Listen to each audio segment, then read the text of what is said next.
All right, man. Y'all just seen it. Errol Spence. People saying he looking like he getting ready to fight Triple G. He look out of shape. People say he don't look right. Still his balance off. And also, you guys seen Terrence Crawford seem to be building a new house from the ground up. I don't know if he building that house that big. He probably building that to live in. I think he said the first house he purchased real quick, he still live in. You know, when he got his first $1 million. I think I seen that on GQ. He purchased his sisters and his mom a home, and then he said he still live in that very same home he live in. So, you know, he still live in Nebraska. So I don't know if he building a new house. I presume it's in, or I assume it's in Nebraska. So, you know, he's spending that Spence bag pretty well. You know, he got a bunch of land to build off of, by the way. And I ain't even mad at him. Like, if I had some money, like that, I wouldn't move to LA or New York unless it was big. I wouldn't buy there, put it there. If I had to like give a real rental space there or whatever to do work or whatever. But to be honest, there's a chance that I would stay in Michigan, a nice chance, you know, because the only place that I probably would desire to go with that amount of money, it'd have to be it would literally have to be somewhere like if I stayed in the U.S. Man, I wouldn't want to live in Georgia, wouldn't want to live in Florida. Honestly, to buy, I probably would stay right in Michigan. I'd probably stay right in Michigan if I wanted to buy. Real talk. I'd probably stay right here. Now, if it boiled down to the weather, that'd be interesting. You know, but back to Spence, people saying, well, he looked like a heavyweight or he looked like a middleweight and he looked out of shape. And, I mean, you hear stuff as far as, Al Heyman only has a distribution deals as offers on the table where nobody's willing to put up any guaranteed money. So basically they distribute the fight and he put the money up for the fight. That was the deal he had with Fox. Fox would do the production at the end of it. Fox wasn't putting up no more money, especially for those pay-per-views. Fox would produce. He would pay Fox for the production, and he would put the money up for the fight. So he had already been digging in his pocket with Fox.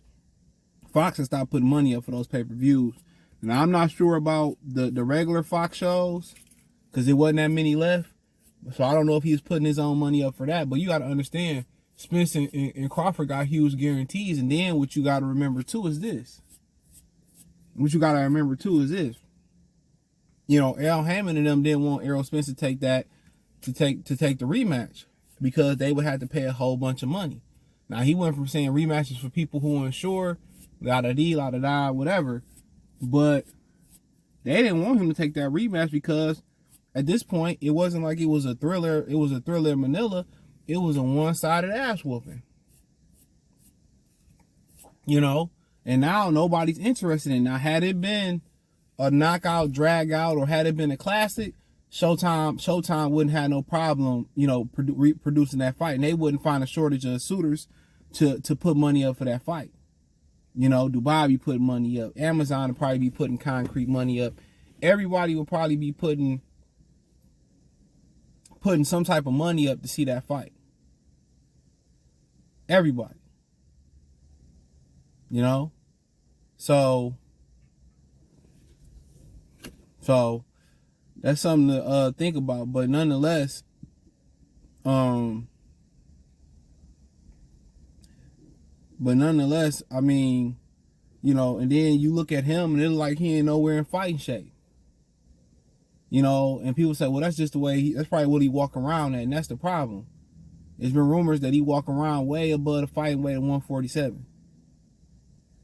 So if you preparing for war and you preparing to have one of the greatest comebacks in modern boxing history, I think he should be in shape. But guess what? That money hit.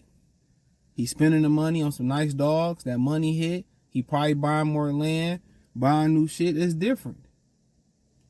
When your aim is to get money and you lose like that and the money hit, all that real money hit, man, you don't even think about the loss no more. You in the moment of spending that cash.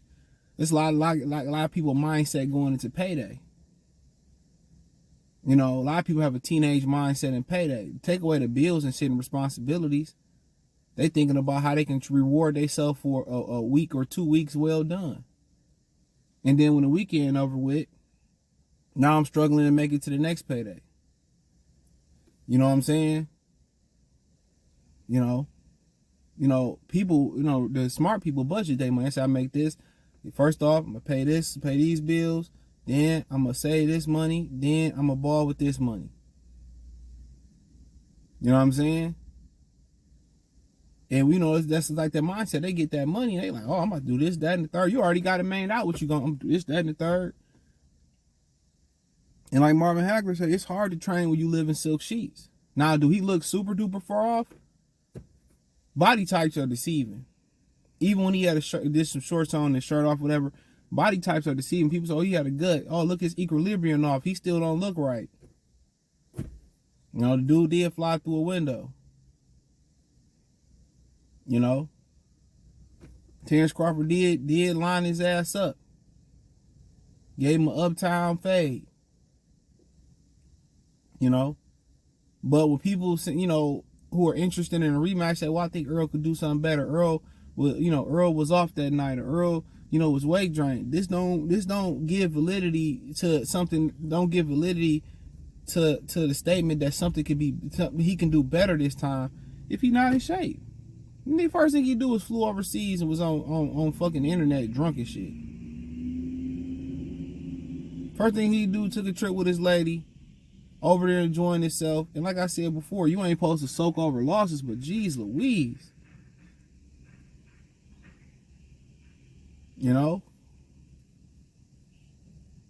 Have some pride in the shit. Have some pride in it. And that's one thing that made Michael and Kobe great. It was an obsession. It was an obsession. It was an obsession. When they lost, it was an obsession to figure out how can I get through the hump, get over the hump. It was an obsession. And when you're doing something for the love of the money, it's hard to have an obsession once you get the money. He should be telling people that the rematch gonna be different.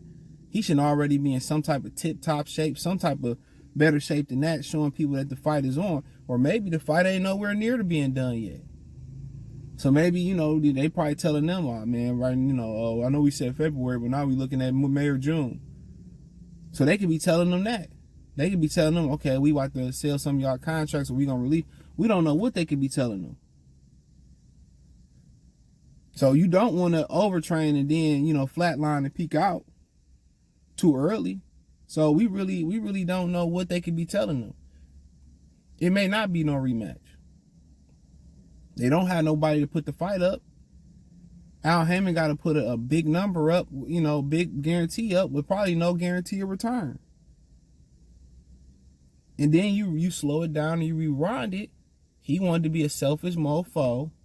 He didn't want to let the Saudis get in on the fight. He didn't want to do the fight with Bob Arum. Had he did the fight with Bob Arum, he would have had a network and somebody to split the guarantee with.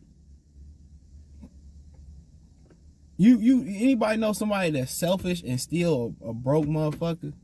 Selfish as hell, but still broke. I mean, you could be selfish and have money and still be a broken and morally effed up person. And just because you're morally intact and you're morally a good person, it don't mean your life is gonna be good. It don't, as far as what you think it should be. Like you got an abundance of cash and abundance of ass. You got abundance of cars. That's not what that means. Because a lot of people, you give them that, their morality go out the window. They get a taste of that rich lifestyle. And they want more and more and more and more. Now all the morals that they had is out the window, because when you play the business trade game, or you in the business game, that's why you see all these guys like Bill Gates and all these dudes want to turn into philanthropists, trying to make up for all the effed up shit that they done.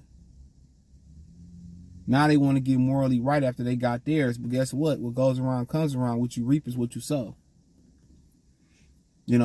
What you reap is what you sow. You know, that's just what it is. What you reap is what you sow.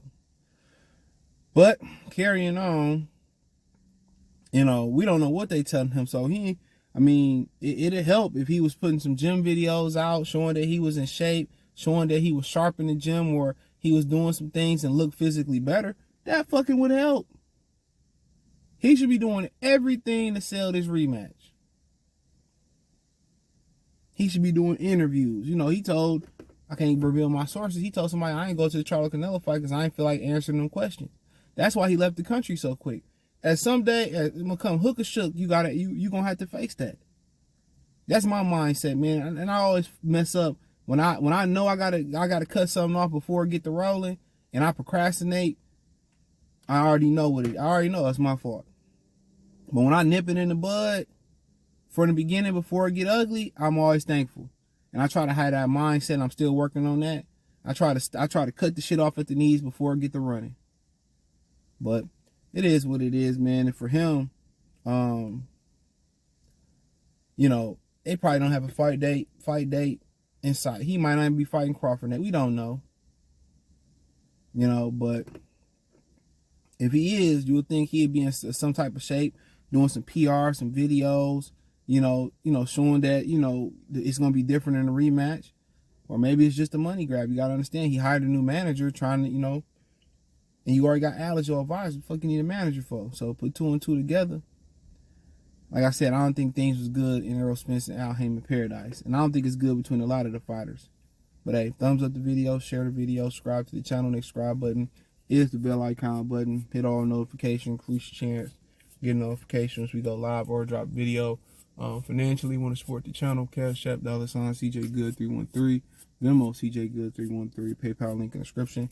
Hit the link tree, find me on Twitter, Instagram, Spotify, Anchor, Cash App, Venmo, PayPal, Apple Podcasts, Google Podcasts, the whole nine. Appreciate the love and support. Let me know what you think in the comment section. Peace.